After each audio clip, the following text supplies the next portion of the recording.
کیا اہل سنت برادران کے ساتھ روزہ افطار کر سکتے ہیں؟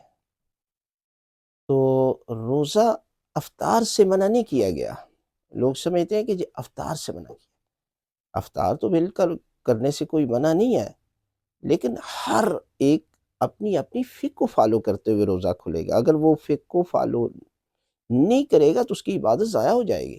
مثلاً جب وقت مغرب کا داخل نہیں ہوا اور ایک شخص نماز پڑھ لیتا تو کیا اس کی نماز ہوگی؟ اس کی نماز باطل ہے۔ اسی طرح اہل سنت کے ہاں جلدی مغرب ہو جاتی ہے، یقیناً وہ نماز جلدی پڑھتے ہیں تو ہم جو ہے وہ بعد میں پڑھتے ہیں، ٹائم لیٹ ہوتا ہے۔ اس طرح ہمارے ہاں جو ہے وہ مغرب اور عشاء کی نماز پڑھ کے روزہ افطار کرنے کی فضیلت آئی ہے، اور اہل سنت کے ہاں جو ہے وہ فوراً روزہ کھولنا چاہیے۔ اگر لیٹ کرتے ہیں مکروہ ہو جاتا ہے، ان کے ہاں مکروہ ہے، اور ہمارے ہاں اگر کوئی بندہ اس ٹائم کھولتا ہے تو حرام ہے۔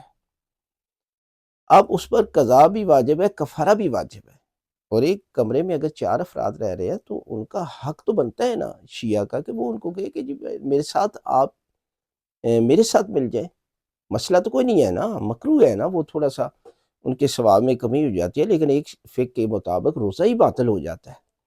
تو یقیناً آپ اپنی فقہ کو فالو کرتے ہوئے، ہمارے ہاں یہ ہے کہ اگر آپ ہاتھ باندھ کر نماز پڑھتے ہیں تو آپ کی نماز باطل ہے، اور دوسرے ہاں ہاتھ باندھ کر نماز پڑھی جاتی ہے۔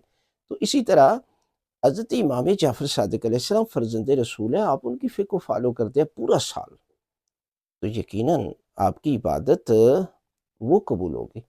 لہٰذا اگر کوئی بندہ اس طرح کر رہا ہے تو ایک 13 گھنٹے جو بندہ اتنی محنت کر رہا ہے وہ 10 منٹ صبر نہیں کر سکتا۔ اگر وہ روزہ پہلے کھولتا ہے تو اس کا روزہ باطل ہے، قضا اور کفارہ دونوں دینے اس پر واجب ہے۔